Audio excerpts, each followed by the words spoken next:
Julius, Hadir, Bu. Mirna Yunika, Hadir, Bu. Ilham Jaya Pratama, Hadir, Ibu. Terry Dodo Sibuaya, Hadir, Bu. Riza Marwesi, Hadir, Bu. Excel Octavianus Sambo. Hadir, Bu. Ada yang belum saya panggil?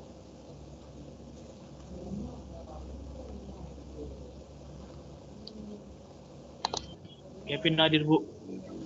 NIM berapa? 2020 11252.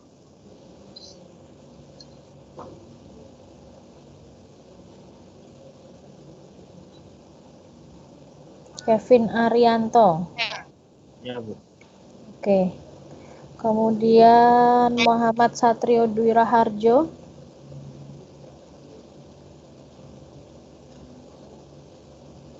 Oke, tidak ada ya.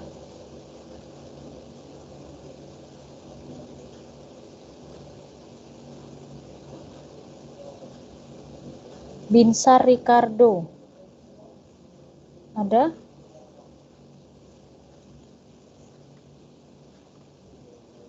Binsar. Oke, tidak ada.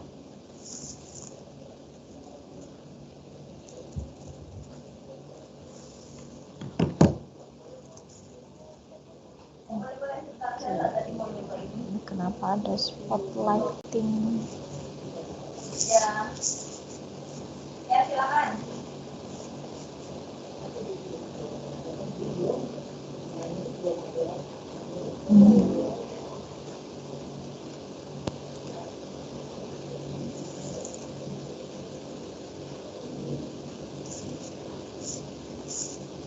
Oke, hari ini kita masuk ke pertemuan kelima, yaitu rotasi benda tegar. Slide saya kelihatan? Belum, Bu. Belum ya? Oke.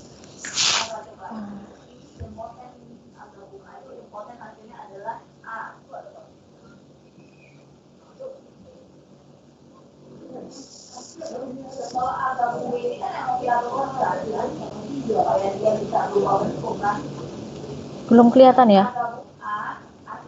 Belum, Bu. Belum. Oke. Sudah, Bu. Sudah.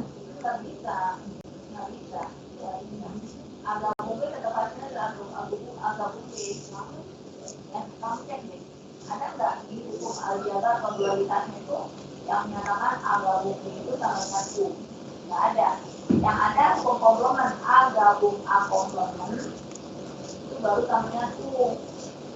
Tapi kalau A gabung B itu tetap hasilnya adalah A gabung B. Oke, hari ini kita bahas tentang dinamika rotasi dan kesetimbangan benda tegar.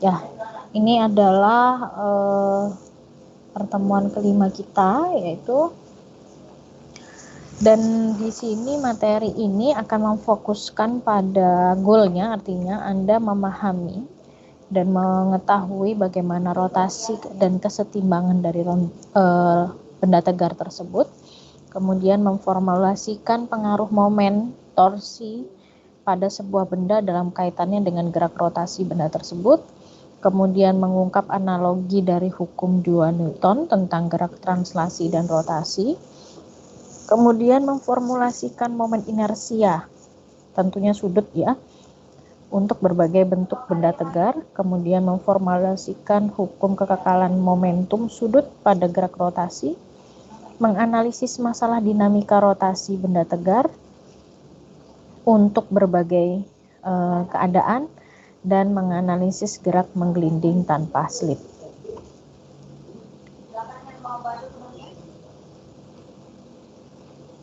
Oke, selanjutnya untuk benda tegar atau rigid body.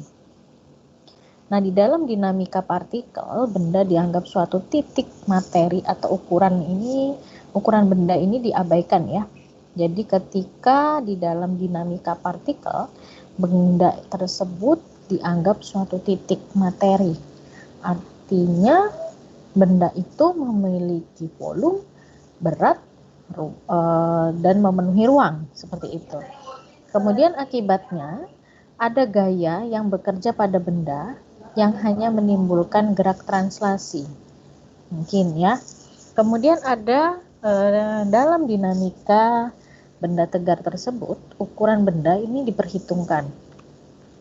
Sehingga gaya yang bekerja dapat menyebabkan gerak translasi dan rotasi pada suatu poros. Contohnya pada gambar 1, ini adalah tim akrobatik wanita Cina.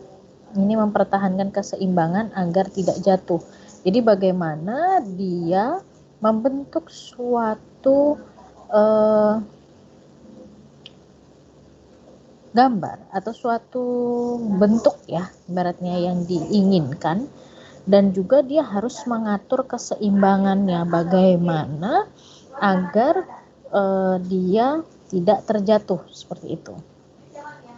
Kemudian masih ingat kalian dengan energi mekanik dan hukum kekekalan energi mekanik? Ya, misalnya ketika kita punya suatu benda yang akan kita pindahkan, tentunya benda itu berat, mempunyai berat yang sangat konkretnya adalah sepeda motor deh, gitu ya. Kita akan pindahkan dari lantai 1 ke lantai 2. Kita bisa menggunakan apa? Bidang miring, ya, yang kita gunakan. Bidang miring dengan menggunakan papan misalnya ya. Jadi dia akan benda yang bermasa misalnya sekian ratus kilo, itu kita bisa naikkan melalui bidang miring ini. Tentunya apa, bisa menggunakan tali ataupun katrol bantuannya, bisa. Ya, ini adalah salah satu untuk mempermudah kita dalam memindahkan dari suatu benda dari tempat A ke tempat B, seperti itu. Oke, terkait dengan torsi atau momen. Ada yang tahu tentang torsi? Torsi adalah suatu momen gaya. Jadi, bisa dikatakan bahwa hasil perkalian antara gaya dengan lengan gaya. Mana yang dikatakan torsi? Torsi ini terletak pada engsel. Ya. Jadi antara gaya apa? Pada misalnya kita ketemukan pintu gitu kan ya. Torsinya di mana? Di engselnya. Di mana di situ ada gaya yang bekerja pada benda tersebut, tentunya pintu adalah misalnya gaya dorong. Lengannya mana? Kita pasti butuh. Ya. Lengannya adalah sejauh berapa yang kita inginkan dia untuk menariknya, gitu kan ya. Nah, itu dikatakan torsi. Nah, jika gaya yang bekerja pada jarak R, arahnya tidak tegak lurus terhadap sumbu rotasi putar benda, maka besar torsi pada benda, yaitu kita bisa menyebutnya torsi ini adalah tau ya. Satuannya adalah Newton kali meter, Newton meter ya. Oke, untuk torsi sendiri ini kita menggunakan rumus V dikali dengan R sin theta. Ya, dimana V di sini adalah gaya. Bukan V ya, F ya. F di sini adalah gaya, kemudian R ini adalah lengan gaya atau M. Terus kemudian sin theta ini adalah sudut antara gaya dengan sumbu rotasi putar. Torsi positif dia akan arah tanda panahnya atau gayanya ini akan ke arah kanan, sedangkan dari benda itu ya, dari titik benda itu ya ke arah kanan kita. Sedangkan untuk torsi negatif dia akan mengarah ke kiri, seperti itu, dari sudut kita, gitu kan ya, atau dari sisi kita. Nah, Untuk torsi ini sendiri, di mana sigma dari atau jumlah dari torsi ini bisa kita jumlahkan dengan F dikali dengan R, ya kan? F-nya di sini adalah gaya, R-nya adalah berapa sih jaraknya jari-jarinya, gitu kan ya, untuk torsi tersebut. Kemudian ada couple dan momen couple, di mana couple ini adalah pasangan gaya-gaya sejajar tetapi berlawanan arah dan mengakibatkan benda berotasi. Biasanya kita melihat pada jarum pada kompas. Nah, couple terdiri dari dua buah gaya sebesar F yang dipisahkan oleh jarak tegak lurus garis kerja kedua gaya tersebut.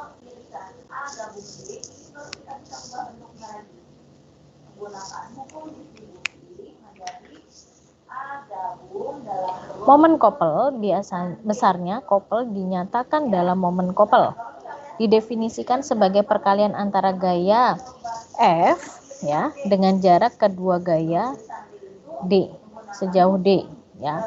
Ini untuk couple positif, di mana untuk momen couple sendiri adalah F dikali dengan D. D-nya apa? D-nya adalah arahnya, jaraknya antara kedua gaya tersebut. Misalnya nih, ada dua gaya, gitu kan ya, yang terjadi, yang satu ke arah positif, yang satu ke negatif. Nah, kemudian kita harus mengetahui momen couple-nya, berapa sih Newton meter untuk momen couple-nya. Ya sudah, berarti kita menggunakan rumus M sama dengan F dikali dengan D. Seperti itu. Jika kita menjumlahkan, berarti ada sigma di sini, ada sigma dikali dengan F dikali dengan D, gitu ya. Kemudian terkait dengan momen inersia partikel. Momen inersia sebuah partikel bermassa m yang melakukan gerak rotasi atau gerak orbital pada jari-jari lintasan R adalah I sama dengan, atau momen inersianya sama dengan massa partikel dikali dengan jari-jari lintasan.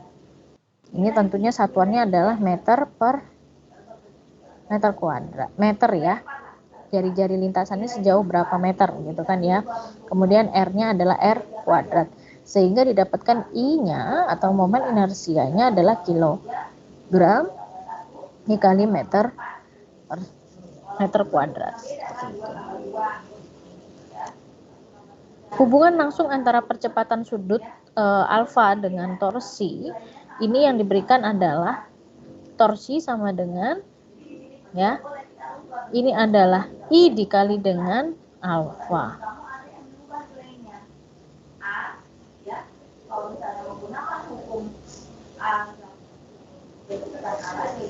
Oke.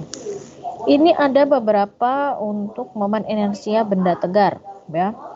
Benda tegar adalah benda yang tidak mengalami perubahan bentuk atau volume akibat bekerja gaya pada benda tersebut.